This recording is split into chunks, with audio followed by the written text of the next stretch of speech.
Bismillahirrahmanirrahim. Assalamualaikum warahmatullahi wabarakatuh.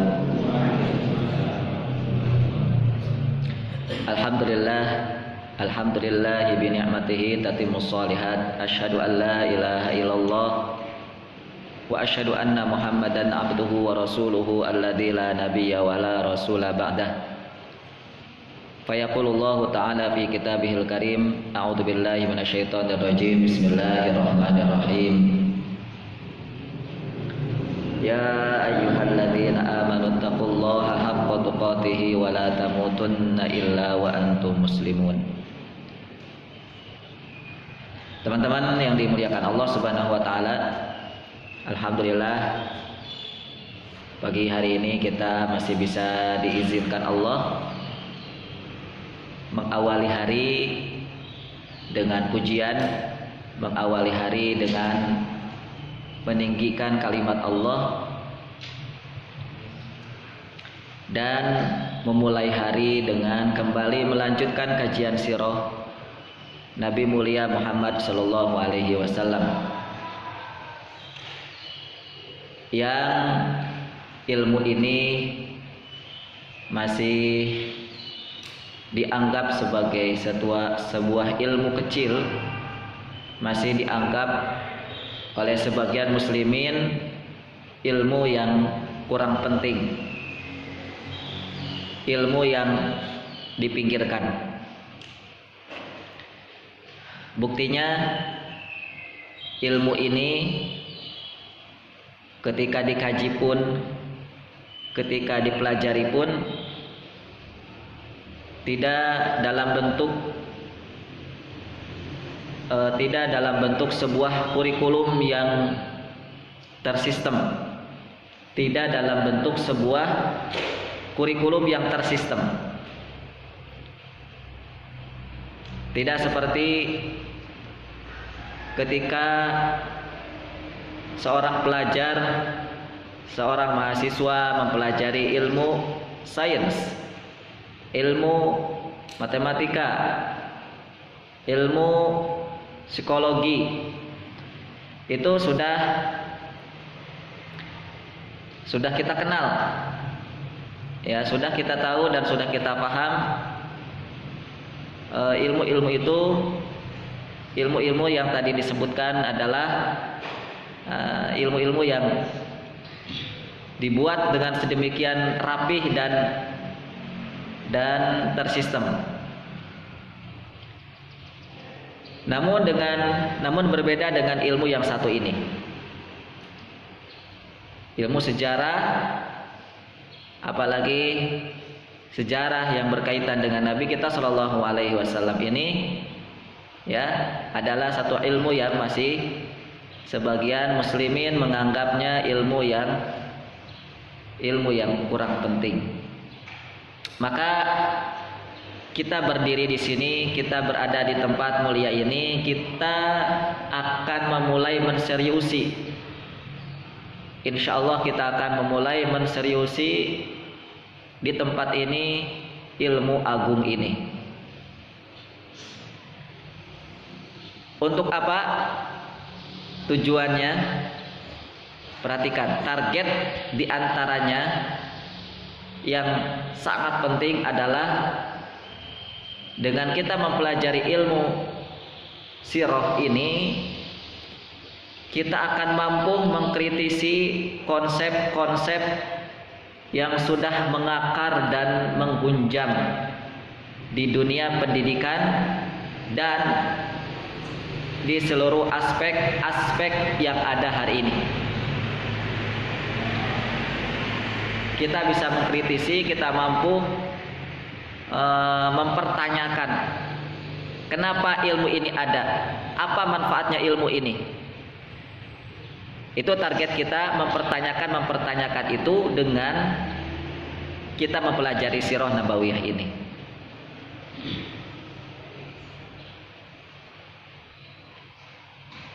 Apa maksudnya? Kita tahu dan kita paham, apalagi sebagai muslim, tidak ada manusia terhebat selain Nabi. Bahkan patut dipertanyakan keimanannya. ketika Nabi Muhammad Shallallahu Alaihi Wasallam itu dinomorduakan daripada Einstein. Patut dipertanyakan ketika Nabi Shallallahu Alaihi Wasallam dinomor sekiankan daripada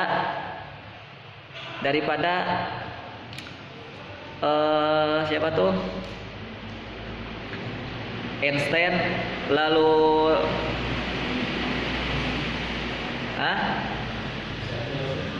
Karl Marx, lalu apa lagi? Isaac Newton, lalu sebutkan para ilmuwan yang dalam tanda kutip dipuja-puji oleh mayoritas manusia dan negeri hari ini. Sebutkan. Ya, Thomas Alva Edison. Apalagi?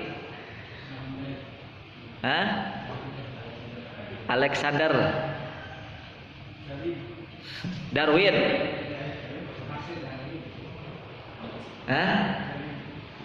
Iya. Patut dipertanyakan keimanannya. Ada apa dengan iman Anda? Kok Nabi Anda ini kok bisa dinomorduakan, bahkan tidak dilirik? Loh enggak kok. Saya tiap tahun ikut maulid misalnya. Saya tiap hari sholawat. Saya tiap hari memanjatkan sholawat kepada Nabi. Itu bukti saya cinta kepada Nabi. Itu bukti saya. Saudara, tidak cukup dengan itu. Tidak cukup Anda sholawat tiap hari. Tidak cukup Anda mauludan tiap hari. Bahkan tiap hari mungkin. Tidak cukup maulidan tiap tahun. Bahkan semuanya itu tidak berfaedah manfaat kalau Nabi kita dalam sistem dan konsep masih dinomor sekiankan daripada ilmuwan-ilmuwan tadi yang disebutkan. Daripada ilmuwan-ilmuwan tadi yang disebutkan. Kenapa sekarang ada model pendidikan SD, SMP, SMA dan perguruan tinggi itu? Yaitu tadi, itu tidak akan jauh, pasti ada keterlibatan ilmuwan-ilmuwan selain daripada Nabi Shallallahu Alaihi Wasallam. Ilmuwan-ilmuwan selain ilmuwan-ilmuwan Muslim, pasti ada keterlibatan di situ. Kenapa di dunia pendidikan hari ini kok tidak muncul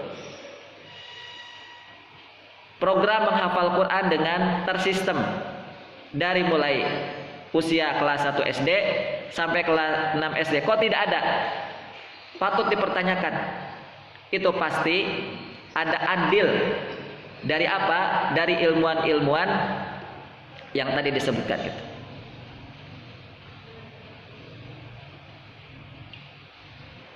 Mengapa seorang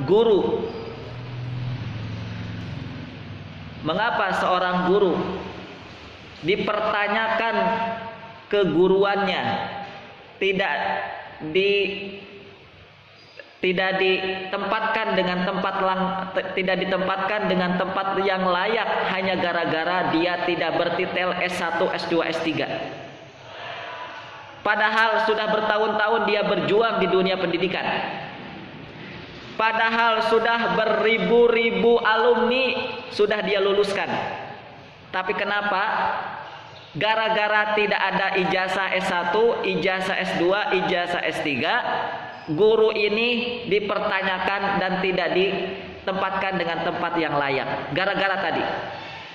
Gara-gara tidak dapat gelar S1, S2, S3.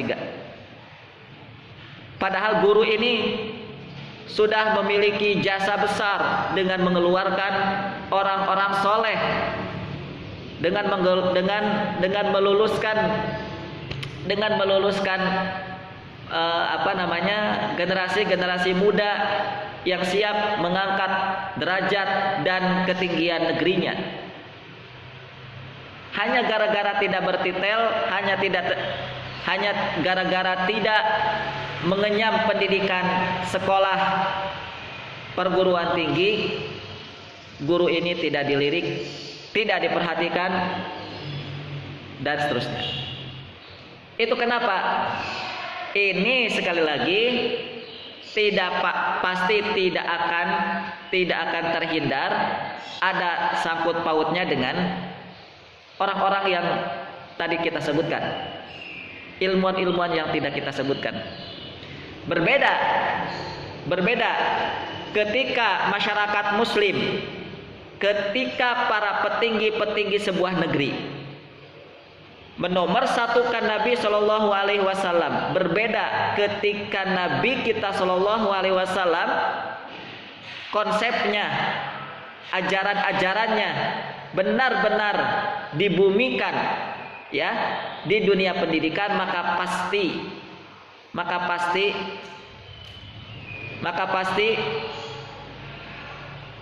segala yang terjadi hari ini tidak akan pernah lagi terjadi. Segala apa yang ada hari ini tidak akan pernah terjadi. Tidak akan pernah ada guru-guru ahli ilmu yang tidak ditempatkan di tempat yang layak. Tidak akan pernah ada. Pasti kalau sebuah masyarakat muslim, pasti kalau sebuah negara, sebuah pemerintahan, tokoh-tokoh pemerintahan benar-benar menomorsatukan Rasul daripada siapa? Daripada ilmuwan-ilmuwan itu, maka tidak akan terjadi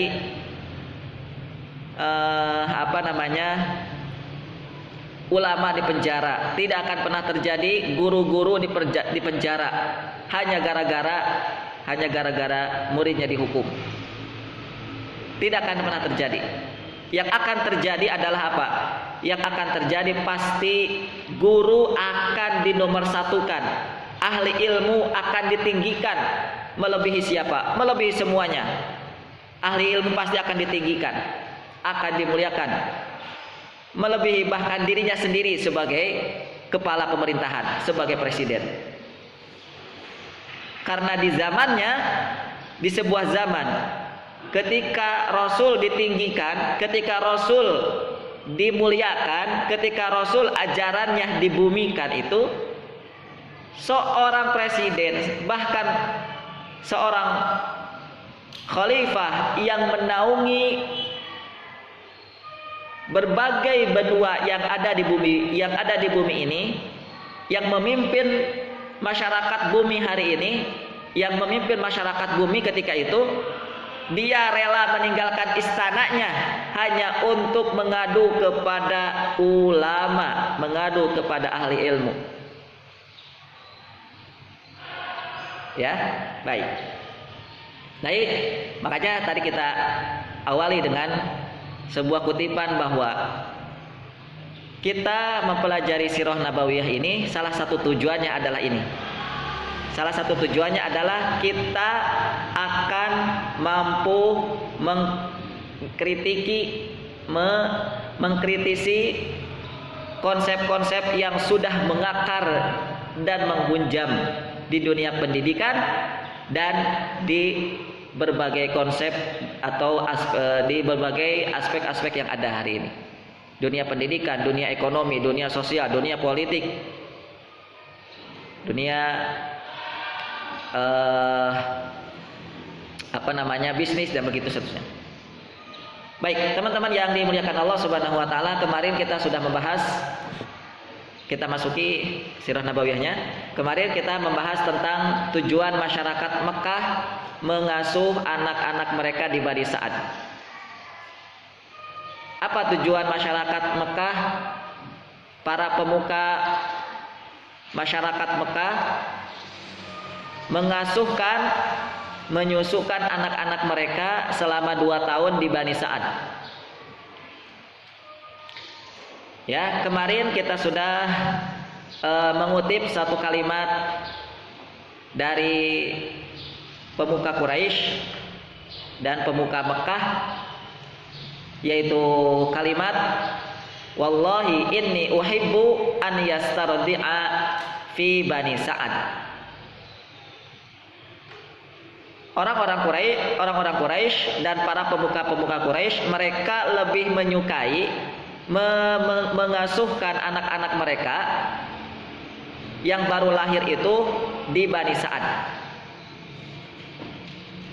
Wa kana min ahsan al-ihmal al-qaribah minhum. Dan tidak ada yang lebih bagus, lebih baik untuk mengasuhkan anak-anak mereka kecuali di Bani Sa'ad. Jadi Bani Sa'ad itu adalah satu suku yang tempatnya dijadikan sebagai tempat terbaik untuk mengasuh anak-anak para pemuka Quraisy.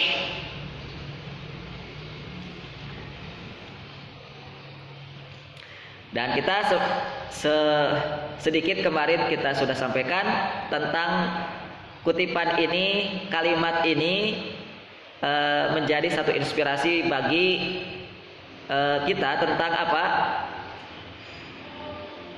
Tentang satu pelajaran, yaitu kita jadikan kampung kita jadikan negeri kita jadikan bahkan keluarga kita menjadi kampung, menjadi sebuah keluarga, bahkan yang paling kecilnya, bahkan yang paling tingginya adalah sebuah negara, seperti kampung Bani Sa'ad. Kita jadikan kampung kita menjadi kampung seperti kampungnya Bani Sa'ad. Yaitu apa? Yaitu menjadi kampung perbaikan generasi. Kampung Bani Sa'ad kenapa disukai oleh masyarakat Quraisy, oleh masyarakat Makkah? Karena kampung Bani Sa'ad dijadikan sebagai kampung perbaikan.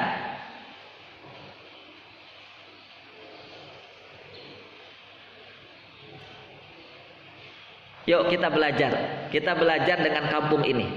Nah, sekarang kita belajar dengan kampung ya. Kita belajar dengan sebuah kampung, yaitu Bani Sa'ad. Mengapa sih masyarakat Quraisy, bahkan masyarakat di sekitar Mekah, itu lebih menyukai Bani Sa'ad, kampung Bani Sa'ad, untuk merawat, mendidik dan memperbaiki kualitas anak-anak mereka di Bani Sa'ad, bukan di kampung-kampung yang lain.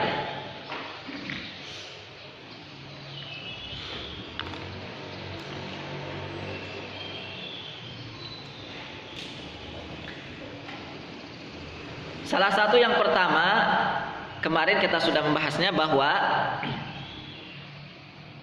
yang menyebabkan orang-orang Mekah menyukai Bani Sa'ad, kampung Bani Sa'ad menjadi kampung perbaikan, kampung untuk merawat dan memperbaiki anak-anak mereka, adalah karena kampung itu, kampung Bani Sa'ad itu adalah sebuah kampung yang aman dari penyakit. Itu yang pertama, yang aman dari penyakit.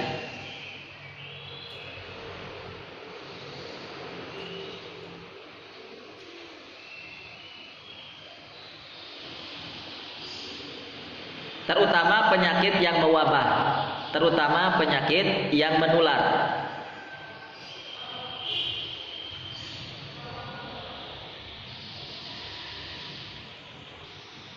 Itu yang pertama.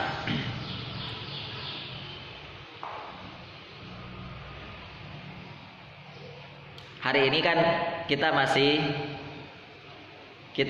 dirundung duka karena adanya penyakit menular berupa COVID. Nah, maka ini juga sebenarnya menjadi ujian juga, bukan ujian, menjadi uji coba. Mana mana kampung-kampung yang di situ agamanya Islam? Buktikan. Ada nggak kampung yang beragama Islam masyarakatnya, yang kampungnya ini berbeda dengan berbeda dengan kampung-kampung yang lain, berbeda dengan masyarakat-masyarakat yang lain, berbeda dengan negeri-negeri yang lain. Kalau hari ini virus corona ini menyebar hampir di semua pelosok negeri, maka harusnya ada masyarakat muslim yang siap membuktikan bahwa kami dengan ajaran Islamnya, bahwa kami dengan ajaran Qur'annya itu akan menjadi kampung yang siap mengkanter dari virus yang sedang menular ini, yang sedang mewabah ini. Nah, itu harusnya ada geliat, ada apa ya? Ada aksi gitu ya, ada aksi-aksi yang dilakukan menjadi tantangan bagi ilmuwan-ilmuwan Islam, bagi ilmuwan-ilmuwan Islam. Jadi harusnya muslimin ini jangan ikut-ikutan dengan kaum yang lain atau dengan masyarakat yang lain. Harusnya muslimin ini terasa tertantang.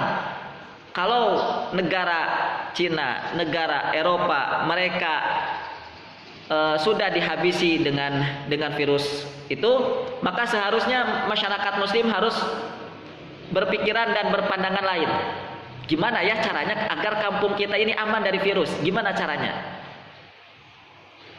Apakah tidak ada konsepnya dari Quran? Ada tentu. Nah, ini menjadi tantangan untuk kita. Kalau kita belum bisa mengeluarkan ilmu-ilmu Qur'annya, maka kita tanya harusnya sama ilmuwan-ilmuwan muslim yang ngerti dengan Quran. Pak Profesor, Anda kan muslim, paham apa tidak, ada apa tidak dalam Al-Quran yang Anda baca tiap hari ilmu tentang apa? Ilmu tentang menghindarkan satu kampung dari virus. Gimana caranya? Apa konsepnya dari Quran? Ini tantangan dari Quran, ya, tantangan dari fenomena hari ini.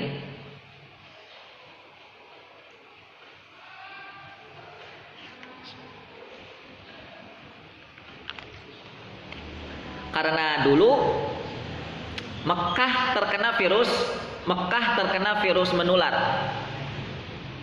Dulu Mekah terkena virus yang mewabah. Tapi Bani Sa'ad kenapa tidak? Enggak. Dulu Madinah yang awalnya bernama Yathrib, ya, dulu Yathrib sebelum menjadi Madinah, Yathrib menjadi kota Hummal Madinah, menjadi kota berpenyakit. Tapi ketika Yathrib menjadi Madinah, apakah kondisinya masih sama apa berbeda? Beda. Kok bisa? Maka ini tujuan kita mempelajari sejarah itu.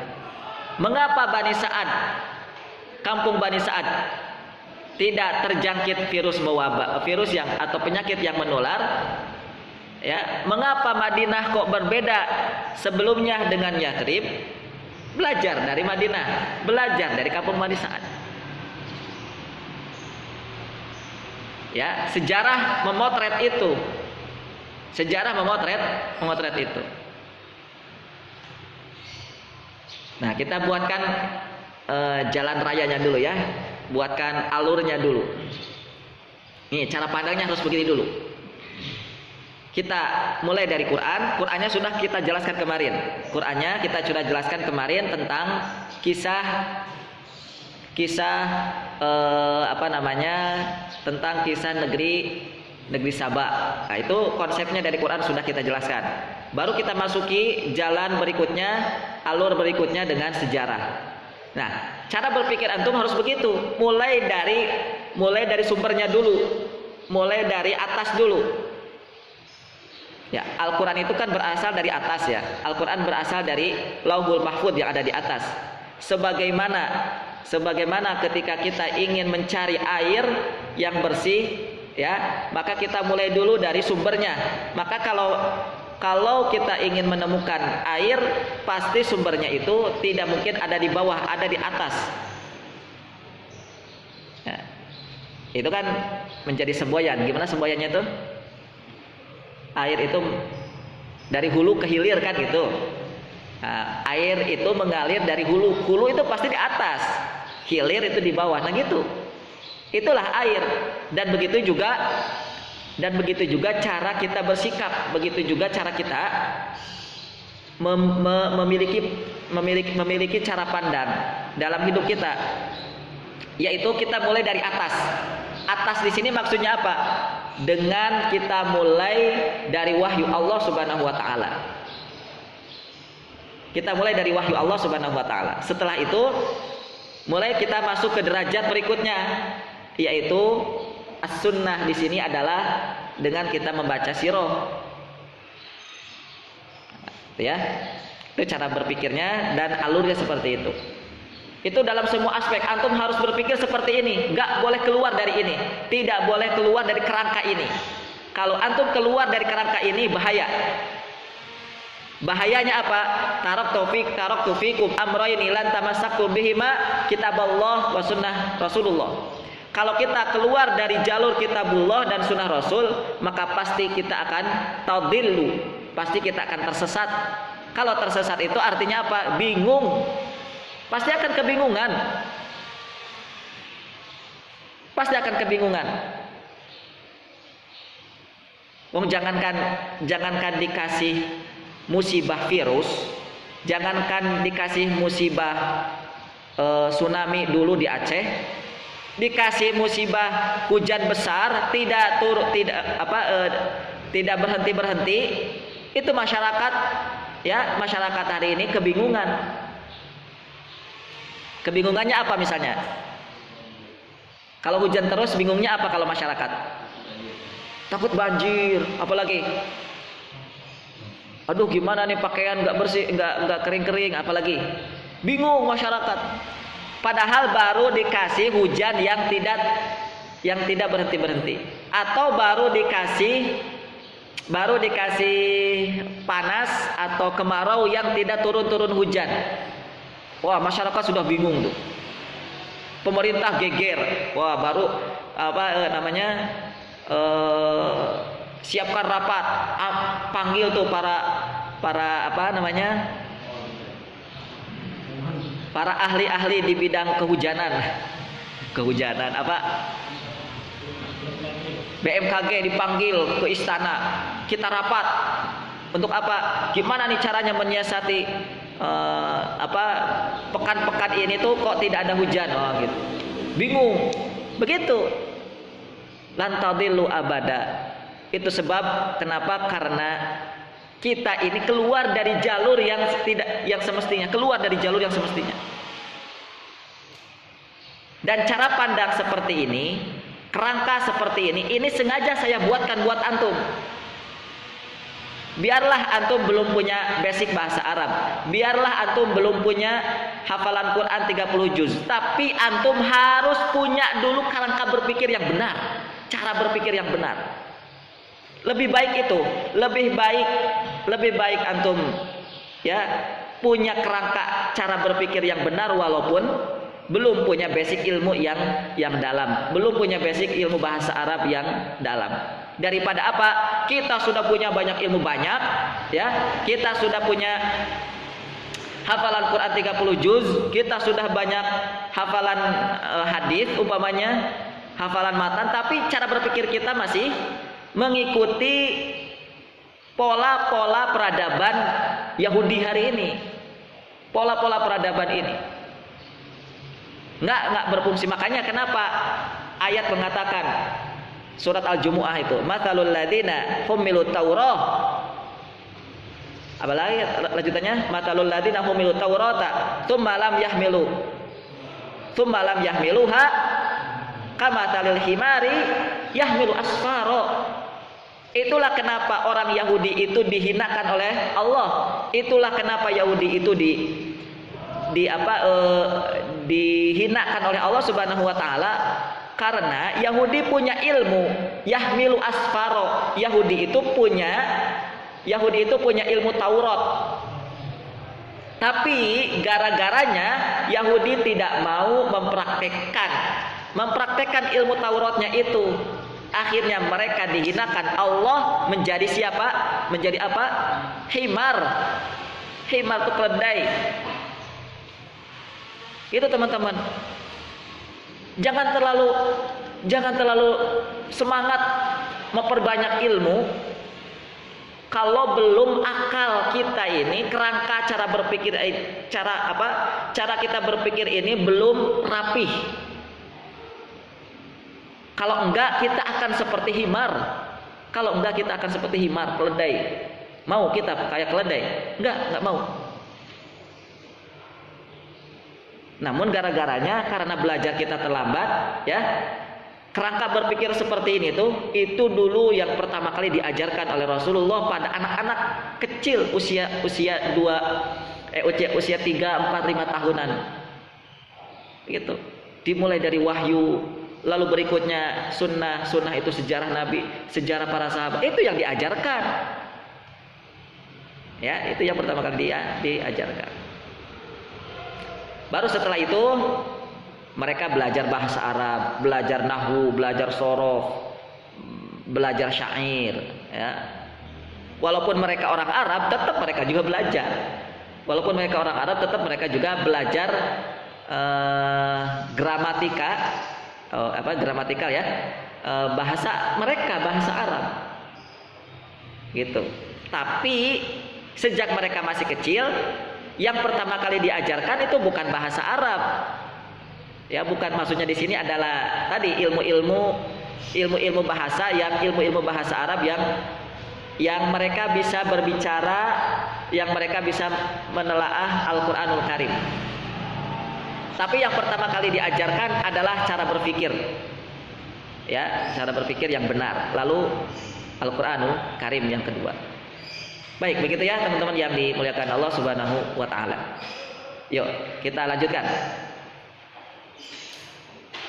Yang kedua, kenapa masyarakat Bani Sa'ad itu disukai menjadi kampung yang disukai oleh ibu kota peradaban Saudi atau ibu kota peradaban suku-suku Arab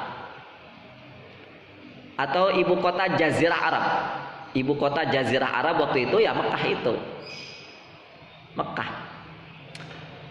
Jazirah Arab ya. Itu kalau di apa namanya? Hari ini kan sudah berbentuk negara-negara ya. Jazirah Arab itu di situ ada Hijaz. Hijaz itu Mekah Madinah. Jazirah Arab itu ada Oman. Jazirah Arab itu ada Qatar. Jazirah Arab itu ada apa lagi itu? Itu udah kurang lebih sekitar 10 negara kalau dipecah-pecah itu. Kurang lebih ada 10-an negara. Dan ibu kotanya adalah Mekah. Ibu kotanya adalah porosnya itu adalah Mekah. Dan ibu kota Jazirah Arab lebih menyukai menjadikan sebuah masyarakat yang dihuni oleh masyarakat Baduy Bani Sa'ad. Masyarakat Bani Sa'ad itu masyarakat Baduy, untuk memperbaiki generasi mereka, untuk memperbaiki anak-anak mereka. Salah satunya yang kedua adalah sebabnya litaqwa ajsamihim, yaitu untuk menjaga agar tubuh mereka sehat dan kuat. Litaqwa ajsamihim, untuk menjaga tubuh mereka, ajsam, agar mereka, anak-anak mereka memiliki tubuh yang kuat dan kekar. Jadi kalau sudah sehat, maka tugas berikutnya adalah menjadikan tubuh anak-anak itu menjadi anak-anak yang memiliki tubuh yang kuat. Bukan hanya sehat tapi juga kuat dan kekar. Kuat dan kekar itu bukan harus seperti aderai ya, bukan harus seperti orang-orang yang yang ada di perlombaan otot itu apa namanya, binaragawan, bukan hanya harus begitu. Walaupun kecil, seperti misalnya sahabat Abdullah bin Mas'ud, tapi tubuhnya kecil itu pun mampu menggegerkan, mampu menakut-nakuti orang-orang kafir. Harus begitu. Tidak tubuh kuat dan kekar itu bukan harus seperti Umar bin Khattab.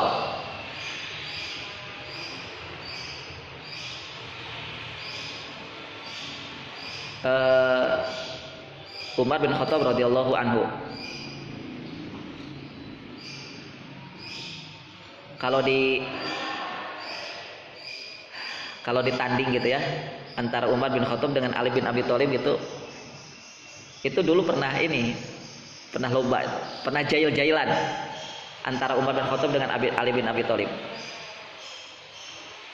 Intinya dari kisah perlombaan antara dua sahabat mulia ini, Umar bin Khattab radhiyallahu anhu dengan Ali bin Abi Thalib radhiyallahu anhu,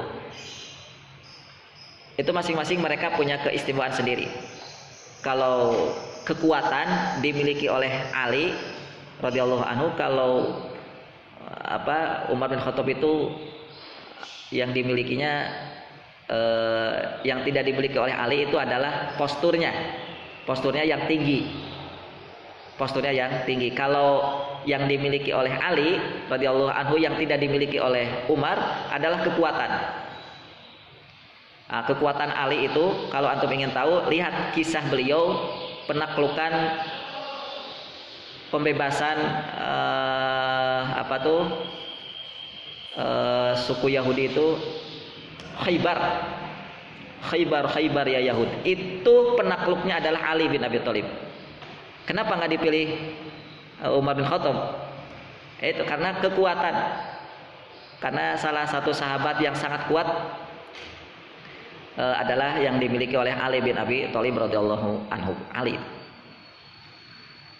dikasih oleh Rasulullah Shallallahu Alaihi Wasallam satu pedang yang tidak dimiliki oleh sahabat yang lain, namanya pedang Zulfikar ya, yang punya mata dua, yang punya dua mata di situ.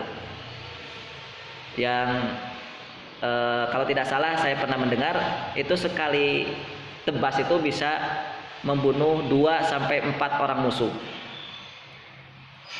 Nggak tahu gimana caranya, pokoknya itu saking kuatnya Ali, dan saking tajamnya pedang itu.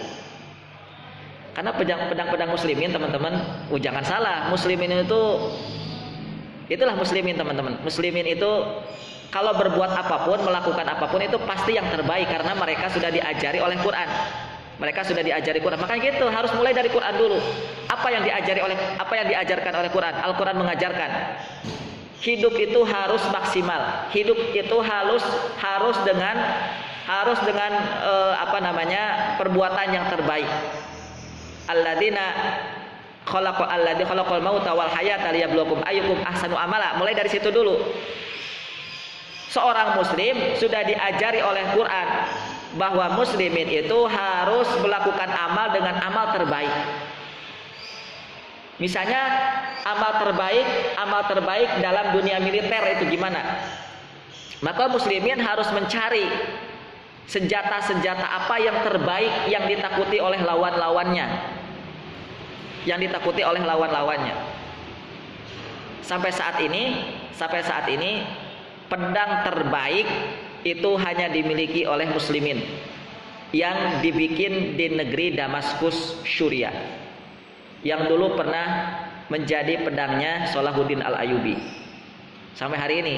Jadi pedang terkuat itu ternyata bukan samurai itu yang ada di Jepang, tapi pedangnya muslimin. Wallahu a'lam. Nah begitu ya, itu muslimin tuh. Jadi terbaik itu semua amal, terbaik itu semua bidang, terbaik itu semua aspek, harus menjadi umat terbaik. Bukan hanya ibadah saja, bukan hanya di masjid saja, tapi di perang pun, tapi senjatanya pun, tapi di dunia bisnis pun harus menjadi manusia terbaik. Itu maksud daripada khairu ummah, khairul qurun, kuntum khairu ummah, itu begitu. Baik. Jadi yang kedua, muslimin diajari oleh sejarah Islam melalui kisah Nabi Muhammad SAW harus memiliki tubuh fisik yang kekar dan kokoh, yang kuat. Ya. Mengapa Rasulullah SAW salah satu tujuannya kok diasuh di Bani Sa'ad tadi, tujuannya litaqwa ajsamihim, untuk membuat kokoh dan kekar dan kuat badan mereka, fisik mereka.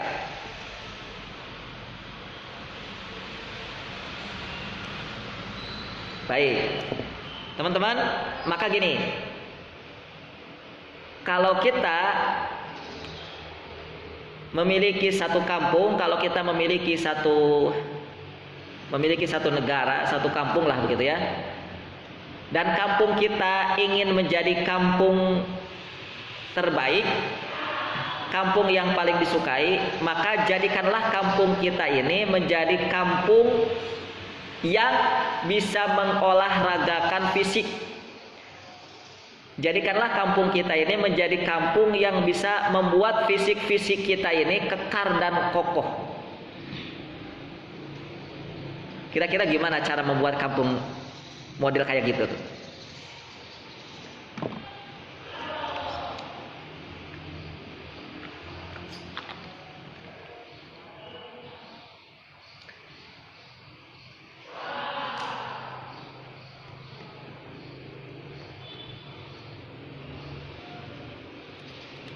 Ditaqwa ajsamihim. Oh, mohon maaf. Ditaqwa ajsamihim belum, nanti untuk memiliki jiwa yang kokoh itu nanti di yang ketiga. Untuk yang kedua ini maksud litaqwa ajsamihim adalah untuk mengkanter, untuk menjaga agar bayi-bayi orang-orang Quraisy ini terjaga dari penyakit, atau menjadi bayi-bayi yang sehat. Bitaqwa ajsamihim, ya, menjaga agar fisik mereka sehat. Kalau yang pertama tadi, supaya agak sedikit dibedakan, kalau yang pertama tadi, kenapa Bani Sa'ad dipilih untuk menjadi kampung perbaikan? Karena kampung Bani Sa'ad itu menjadi kampung yang akan terhindar dari penyakit. Jadi penyakit itu susah masuk ke situ. Penyakit itu susah masuk ke Bani Sa'ad. Nah itu. Kalau yang kedua, litaqwa ajsamihim itu kampung Bani Sa'ad itu adalah kampung yang juga bisa menjaga kesehatan, kesehatan fisik anak-anak, ya, kesehatan masyarakatnya. Selain kampungnya sendiri susah dimasuki virus, susah dimasuki penyakit. Lalu yang kedua, fisik mereka pun kuat dan susah menerima ancaman dari penyakit. Makanya kan Nabi kita SAW kan terkenal tentang kesehatan beliau, yaitu tidak pernah sakit dalam hidupnya. Selama hidup Rasulullah itu tidak pernah sakit. Ya iyalah, gimana kalau Nabi sakit-sakitan kayak kita? Jangankan sakit-sakitan, gimana Nabi kita kalau ngantukan? Dikit-dikit ngantuk, dikit-dikit sakit. Gimana kalau seorang pemimpin kayak gitu? Makanya butuh butuh sarana, butuh prasarana, butuh sebuah tempat untuk supaya menyehatkan fisik itu, supaya tadi apa? Supaya tugasnya bisa dikerjakan dengan maksimal. Segala amanahnya itu supaya dikerjakan bisa dengan maksimal. Ya contohnya kita lah, kalau kita lagi sakit, kalau kita lagi ngantuk, bisa gak ngapalin? Ya nggak bisa. Jangankan kita tidak dalam posisi ngantuk, jangankan kita tidak dalam posisi sakit, kita dalam posisi sehat saja, ya, kita dalam posisi sehat saja belum tentu kita bisa maksimal menghafal Quran. Belum tentu bisa maksimal dalam menghafal Quran walaupun kondisi fisik kita sehat. Lihat saja kondisi kita sekarang. Perhatikan. Kita kan dalam kondisi sehat ya, alhamdulillah. Tapi ketika kita sedang menghafal, sedang belajar, kita bisa fokus enggak? Kita bisa maksimal enggak? Enggak bisa, susah. Kadang apa gitu ya yang kita kerjain. Padahal lagi belajar nih, padahal lagi menghafal. Lagi belajar, lagi ada di kelas, apa jadi kerjakan. Itu kan tanda murid yang tidak, tanda seorang pelajar yang tidak maksimal.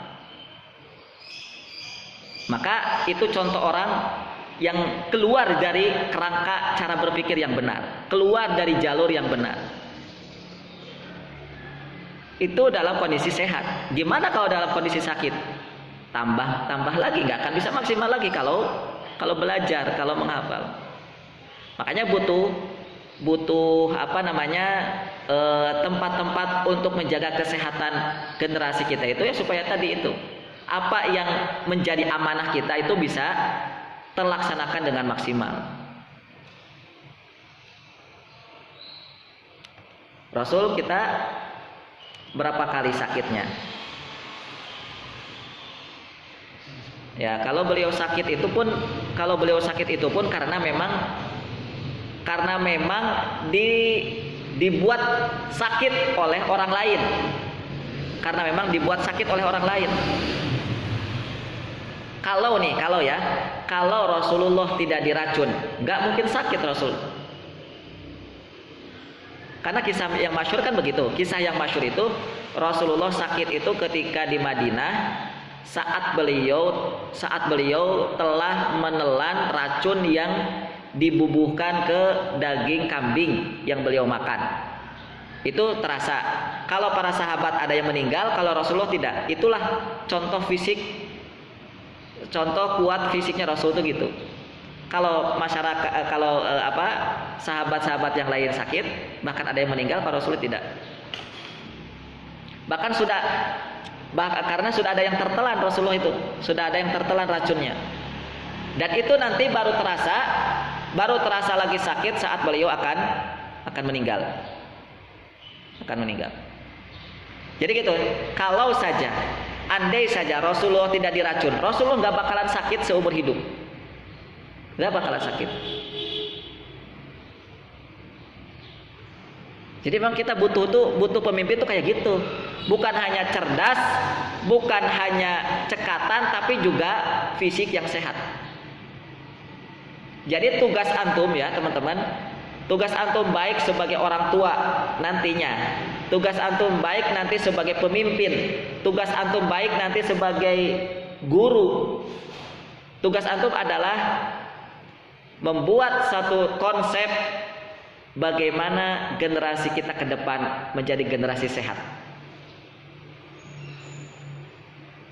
Menjadi pemimpin-pemimpin yang bisa diandalkan. Menjadi pemimpin-pemimpin yang selalu sehat dan bisa diandalkan.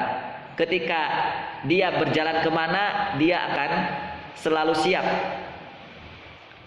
Ya, ketika dia berjalan ke negeri yang di situ udara dan cuaca dingin, dia akan siap. Ketika dia disuruh untuk mengambil amanah ke sebuah negeri yang cuacanya panas, maka dia akan siap. Nah, gimana kita menghadirkan generasi yang selalu siap kayak gitu? Nah, itu caranya kita mulai dari sini. Kita mulai dari Quran, kita mulai dari sirah Rasul Muhammad SAW. Nah, caranya berarti di antaranya adalah biasakan anak-anak atau biasakan dari mulai sejak kecil itu dengan kondisi-kondisi yang menjaga fisik-fisik mereka. Ya, biasakan untuk selalu menjaga fisik mereka dari kecil.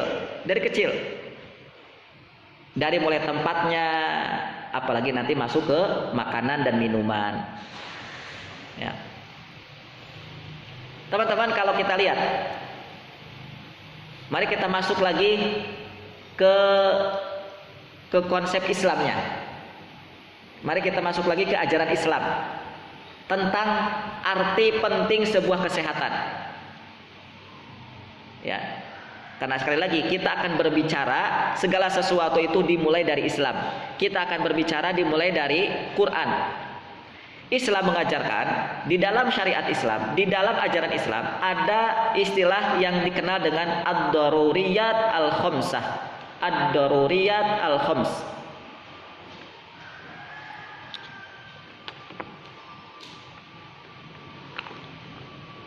Nanti kalau antum belajar ilmu fikih, antum kalau belajar usul fikih lah lebih tepatnya, antum akan dikenalkan dengan tema ini, dengan ilmu ini yang bernama ad-daruriyat al-khams, yaitu 5 kebutuhan penting yang esensial bagi manusia yang itu wajib dijaga. 5 kebutuhan penting, 5 kebutuhan yang esensial bagi manusia yang itu wajib dijaga. Ini disebut dengan apa tadi? Ad-daruriyat al-khams. Yang pertama adalah hifdzuddin, menjaga agama. Agama nomor 1 yang dibutuhkan, yang sangat esensial bagi manusia. Agama. Yang kedua, hifdzun nafas, menjaga jiwa. Yang ketiga, hifdzul aqal, menjaga akal. Yang keempat, hifdzun nasl, menjaga keturunan, menjaga nasab keturunan. Yang kelima, hifdzul mal, yaitu menjaga harta.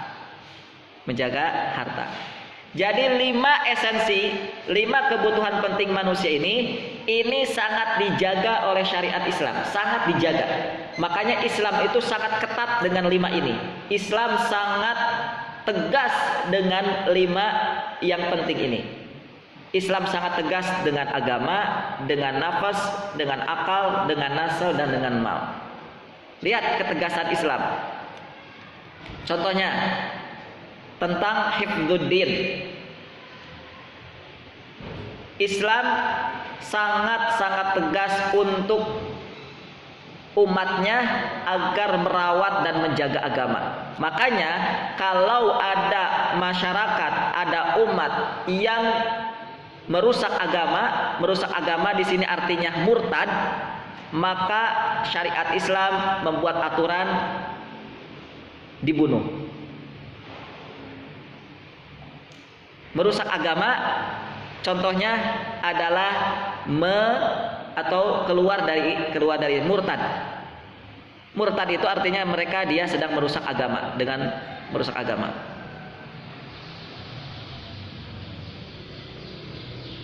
Itu kalau itu memang pantas ya, sudah yang sudah bisa kita pahami. Lalu berikutnya misalnya hifdzul akal, menjaga akal. Bagaimana ketegasan Islam tentang akal, menjaga akal? Islam mengajari umatnya agar merawat dan menjaga akal. Makanya Islam membuat aturan.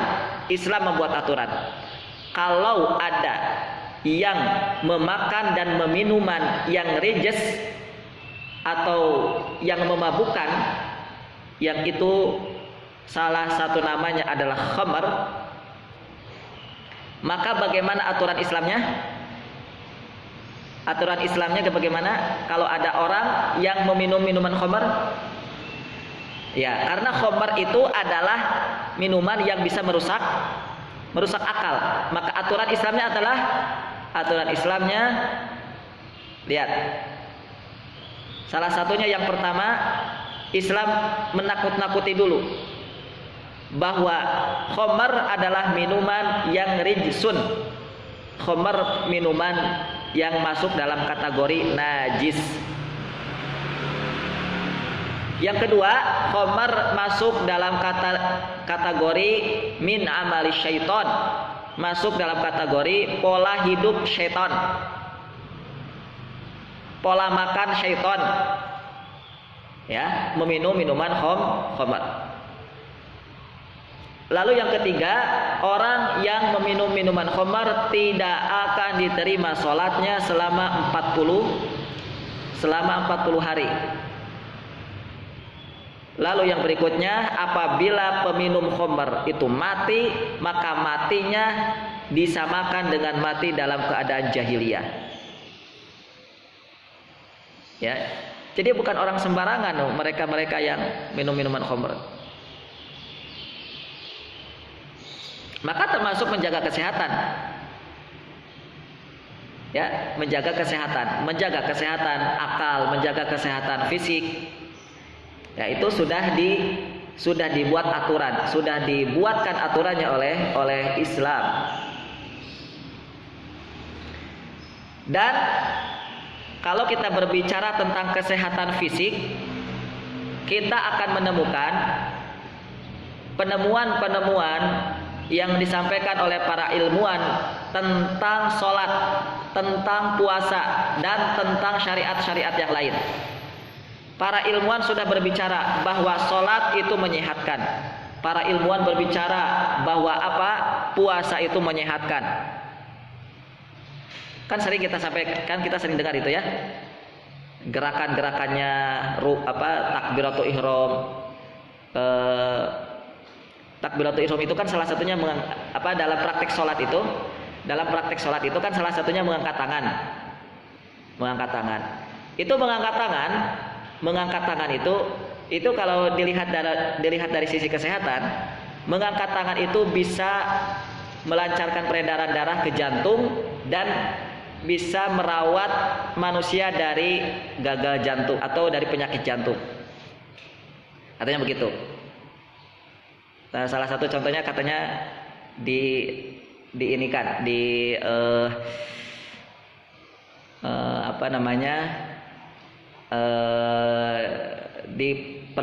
dengan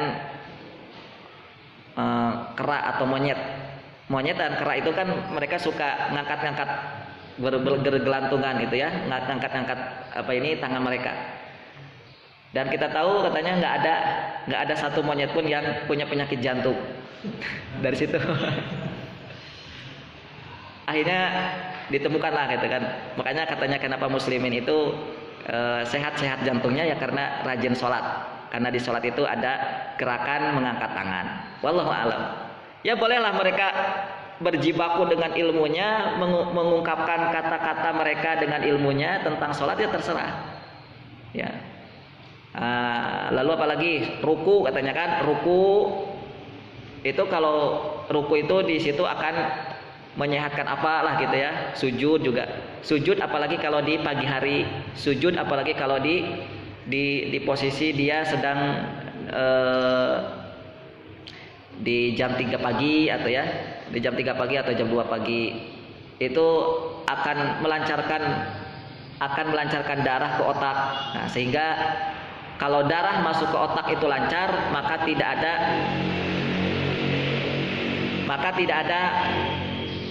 ada orang-orang yang suka lupaan gitu ya.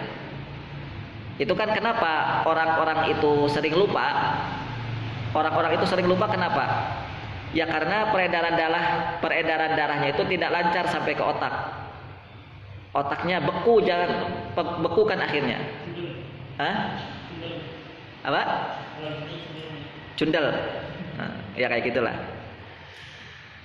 Otaknya beku. Maka kalau antum Ya, kalau antum ingin ini menurut para pakar ilmuwan tadi ya. Ya, kalau kita ingin cerdas, ingin punya hafalan kuat, ya sering-sering sujud sholat tahajud di pagi hari. Jadi tahajudnya tidak sehari tahajud, besok enggak, besok lagi enggak, besok lagi enggak, tahajud lagi. Enggak begitu, tapi tiap hari tahajudnya. Belum lagi, baik, ini kesehatan dalam perhatian Islam ya. Belum lagi isyarat-isyarat kesehatan dalam Al-Quran. Wah, ini bertaburan banyak sekali. Tentang apa? Tentang kesehatan yang diisyaratkan dalam Al-Quran. Di antaranya Al-Quran ada satu ungkapan dengan kalimat halalan thayyiba. Halalan thayyiba. Para ulama mendefinisikan, kalau antum baca nanti dalam Al-Quran banyak sekali kalimat-kalimat halalan thayyiba, halalan thayyiba, halalan thayyiba. Para ulama mengatakan tentang dua istilah ini. Yang salah satunya kita ambil makna thayyiba. Thayyiba itu artinya thahirun min kulli syubhah. Thayyiba itu artinya adalah bersih, makanan yang bersih dari segala hal yang meragukan. Segala hal yang meragukan, bersih. Bukan hanya kehalalannya, kalau itu sudah jelas, tapi juga meragukan makanan ini sehat apa racun, menyehatkan apa bisa jadi meracuni tubuh kita. Nah, kalau thayyibah tidak begitu. Kalau thayyibah, kalau makanan yang thayyib itu pasti makanannya sehat. Makanan yang sehat itu kalau dalam definisi Islam adalah makanan yang thayyibah. Lalu yang kedua, thayyibah itu adalah at-tahiru minad danas. At-tahiru minad danas artinya adalah bersih suci dari kotoran. Bersih dan suci dari kotoran. Coba sampai diungkapkan begitu ya. Berarti kan ada beberapa jenis makanan yang itu merupakan bentuknya kotoran. Ada jenis-jenis makanan yang itu merupakan bentuknya adalah kotoran. Ada yang tahu jenis-jenis apa itu makanan minumannya? Makanan dan minuman apa yang itu ada kotorannya? Hah? Kopi luwak.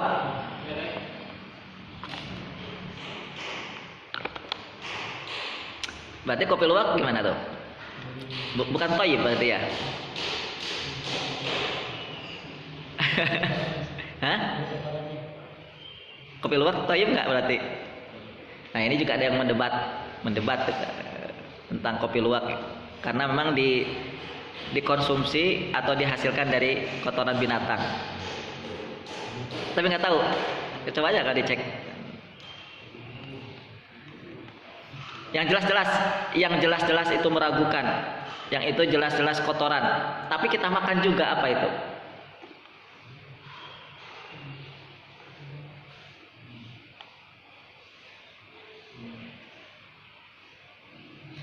Nah, cari aja ya.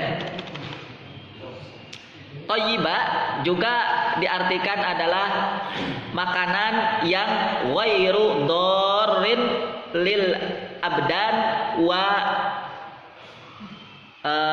lil aql.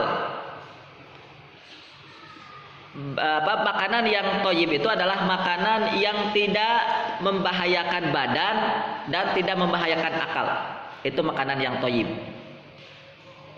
Nah, berarti ada makanan-makanan yang bisa membahayakan badan dan termasuk makanan yang bisa membahayakan akal. Dan disinilah masuknya bergelirianya tentara-tentara iblis dan tentara-tentara manusia untuk memusnahkan peradaban muslim, dimulai dari makanan. Bahkan memusnahkan peradaban manusia sekalian. Jangan salah loh. Ada sebagian kelompok yang mereka ini berkeinginan bukan hanya memusnahkan peradaban muslim, tapi juga memusnahkan manusia, memusnahkan peradaban manusia. Ada jenis-jenis kelompok yang begini tuh, yang mereka bertuhankan bukan Allah, tapi Tuhannya adalah Dajjal. Mereka kelompok-kelompok ini yang Tuhannya adalah Dajjal itu punya misi itu, bahwa di kemudian hari, di satu zaman gitu ya, itu mereka ingin jumlah populasi manusia itu akan berkurang. Jumlah populasi manusia itu mereka ingin batasi, sehingga akhirnya apa? 5 juta populasi. Sehingga akhirnya mereka bagaimana caranya memusnahkan manusia. Memusnahkan manusia. Bukan hanya muslim yang dimusnahkan. Bahkan di Amerika kan sudah terkenal. Ya, di Amerika, di Eropa. Emang Amerika itu suku asli Amerika apa?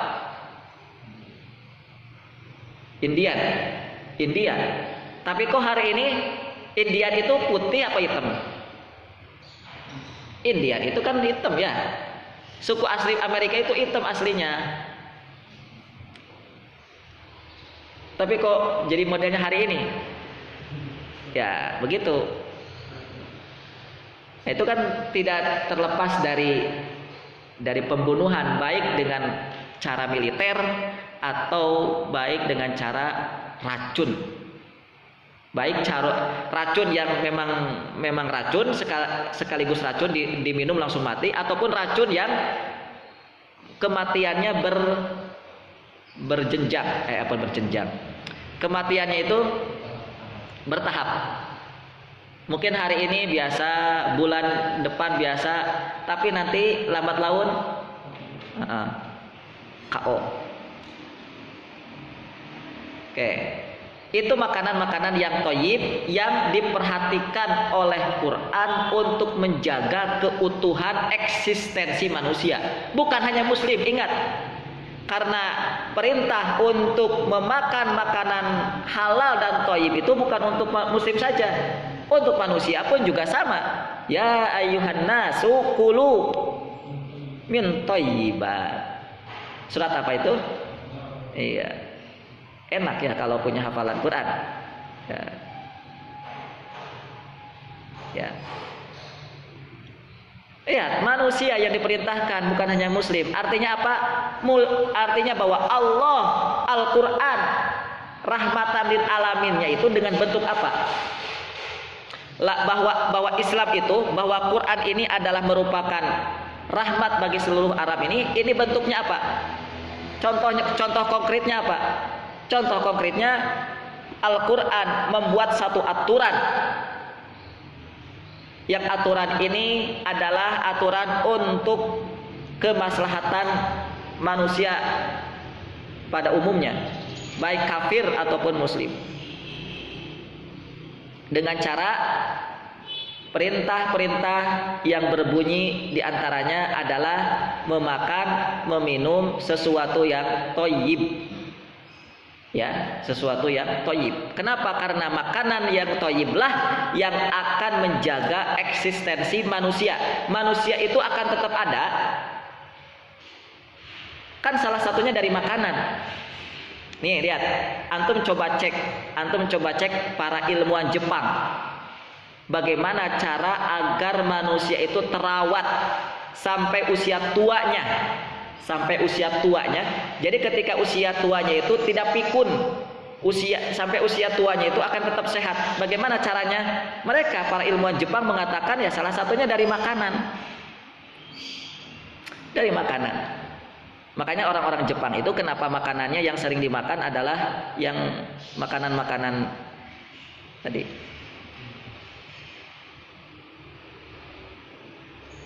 Sayur-sayuran gitu. Lalu apa namanya, mengkonsumsi daging-dagingan pun ya dibatasi, dan mereka lebih sering memakan makanan daging-daging atau ikan-ikan yang ada di laut.